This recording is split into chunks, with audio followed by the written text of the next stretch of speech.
Welcome at Santri Kilat Underground YouTube channel. Ask yourself. Makalah Sang Kiai. Amal tanpa keikhlasan itu umpama jasad tanpa ruh, karena keikhlasan itu adalah ruhnya amal. Jika amal itu tanpa adanya keikhlasan, maka amal itu seperti jasad yang mati, tak akan kemana-mana, apalagi sampai kepada Allah. Ikhlas itu dalam bahasa artinya murni. Saya contohkan air. Air itu tidak ada namanya air murni kalau masih tercampur dengan berbagai macam kotoran. Ada oli, limbah, bekas cucian, kotoran manusia air gat yang berwarna hitam itu tidak ada orang mengatakan itu air murni. Air dikatakan murni itu kalau segala macam kotoran sudah tak ada. Tidak setitik pun kotoran di dalam air, walau itu hal yang baik. Misal kopi, teh, jamu.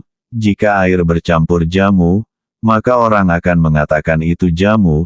Jika air bercampur teh maka orang akan mengatakan teh. Jika air bercampur kopi maka orang akan mengatakan kopi.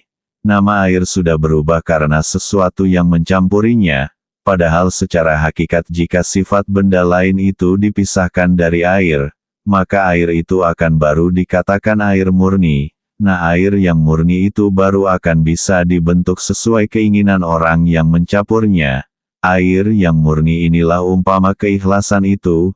Jadi keikhlasan itu seperti air bersih yang tak tercampur dengan hal apapun. Karena keikhlasan itu tempatnya di hati, maka keikhlasan itu dinamakan ikhlas jika sudah bersih dari berbagai limbah iri, dengki, hasad, ujub, riak, sombong, sumah, syirik.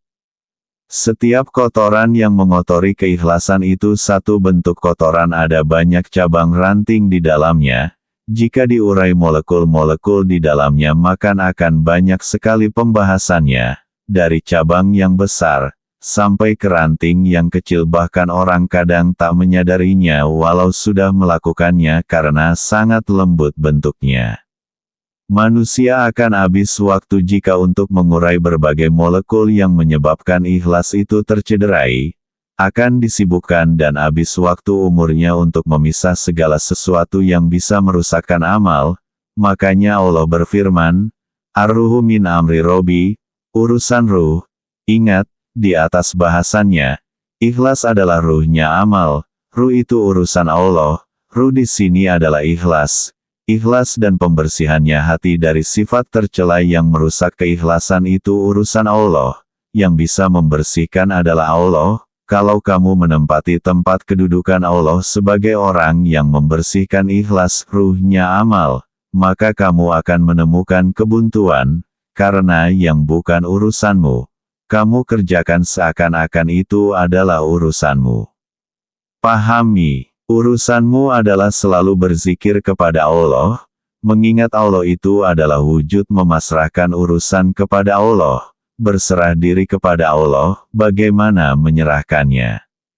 Yaitu dengan selalu mengingatnya dalam zikir. Siapa yang bertawakal kepada Allah, maka Allah yang akan mengurusi semua urusannya. Ketika kita berserah diri kepada Allah, maka Allah akan mengurusi pembersihan segala sesuatu yang mengotori keikhlasan kita. Bagi Allah kalau hanya membersihkan hatimu itu bukan hal yang berat.